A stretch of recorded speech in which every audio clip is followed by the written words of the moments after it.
Bell पत्र का वृक्ष होता है उसके 100 धनुष ऐसे, 100 धनुष ऐसे, 100 धनुष ऐसे, धनुष जानते हैं, 100 धनुष ऐसे, 100 धनुष ऐसे, 100 धनुष ऐसे, इसमें वर्णन किया है। इतनी भूमि साक्षात ज्योतिर्लिंग की भूमि है, वो काशी की भूमि है।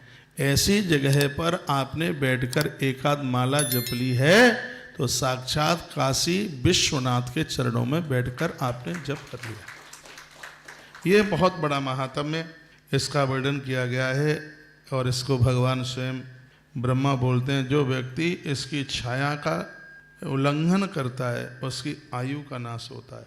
जो बेल की पत्तियों को पामों से कुचलता है तो वर्णन किया गया उसके घर की लक्ष्मी नष्ट हो जाती है, उसके घर का वैभव नष्ट हो जाता है, उसके घर की संपत्ति नष्ट हो जाती है। मैंने एक वीडियो डाली थी, पता नहीं आपने सुनी कि नहीं।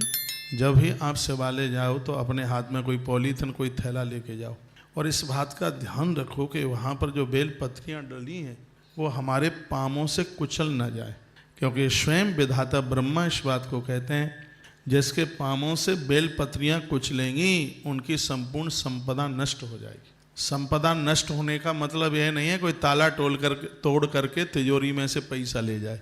घर में जुआरी पैदा हो जाए, घर में शराबी पैदा हो जाए, घर में व्यभिचारी पैदा हो जाए, माई बाप का कमाया हुआ पैसा और उसको समाप्त कर दें, तो ये संपदा नष्ट होने को ही तो कहा गया है। बाजार में दिया आया नहीं वापस, ये सब संपदा नष्ट होने को ही तो बोला है। तो यह विधाता ब्रह्मा का ये संबोधन है। आप मंदिर जाते हैं, पूजा करते हैं, बड़ी बात नहीं है।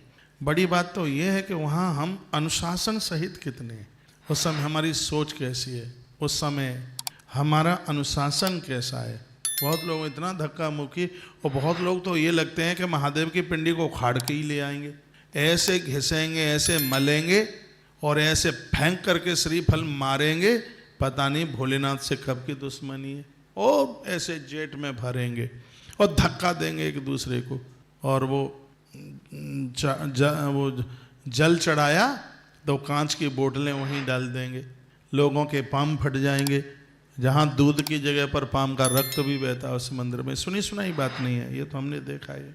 तो इस बात का बहुत ध्यान रखा जाए कि हमारे पामों से निर्माल्य पामों से कुचला ना जाए भूल से भी, चाहे वो पत्तियां हैं, चाहे वो फूल हैं, चाहे और पूजा की कोई सामग्री है। इस बात का ध्यान रखा जाए। तो विधाता ब्रह्मा कहते हैं कि उनकी लक्ष्मी नष्ट हो जाएगी, यह वर्णन किया गया।